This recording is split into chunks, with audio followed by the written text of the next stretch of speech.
Beauty Bhagyashree Borse Tollywood కి సుపరిచితమే. యారియాన్ 2తో బాలీవుడ్ లో లాంచ్ అయిన అమ్మడు అటుపై టాలీవుడ్ కి ప్రమోట్ అయింది. ప్రస్తుతం కింగ్డమ్, కాంతా చిత్రాల్లో నటిస్తుంది. తాజాగా అమ్మడు చిన్ననాటి సంగతుల్ని గుర్తు చేసుకుంది. చిన్నప్పుడు బొద్దుగా ఉండేదట. దీంతో టీనేజ్కి వచ్చేసరికి బాగా లావుగా తయారైందట. అమ్మ డాన్స్ టీచర్ కావడంతో ఇతర పిల్లలతో పాటు తాను కూడా డాన్స్ నేర్చుకునేదట. కానీ లావుగా ఉండటంతో డాన్స్ సరిగ్గా చేయలేకపోయేదట. దీంతో తోటి పిల్లలు చూసి ఎగతాళి చేసేవారని, ఆ మాటలకు కోపం, ఏడుపు తన్నుకొచ్చేదని చెప్పుకొచ్చింది. దీంతో ఎలాగైనా మంచి డాన్సర్ కావాలని ఓ లక్ష్యంతో డాన్స్ నేర్చుకున్నట్టు తెలిపింది. అలాగే కెరియర్లో ఓ చేదు జ్ఞాపకంగా దాచుకోకుండా చెప్పేసింది.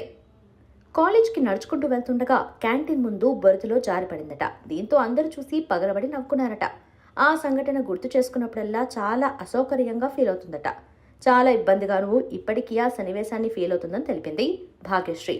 అలాగే భాగ్యశ్రీ మంచి స్పోర్ట్స్ విమెన్ అని కూడా, చిన్నప్పుడు స్కూల్లో కన్నా ప్లే గ్రౌండ్లోనే ఎక్కువగా గడిపేదట. అలాగని చదువు రాని విద్యార్థి కాదట.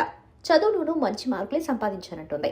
Basketball, football, kho kho, javelin throw, long jump, running ఇలా అన్ని ఆటల్లోనూ ముందుండేదట. అలాగే మంచి ప్రకృతి ప్రేమికురాలు కూడా. ఖాళీ దొరికితే అడవులు చుట్టేయటం, ట్రాకింగ్కి వెళ్లడానికి చిన్ననాటి నుంచి ఉన్న హాబీగా పేర్కొంది.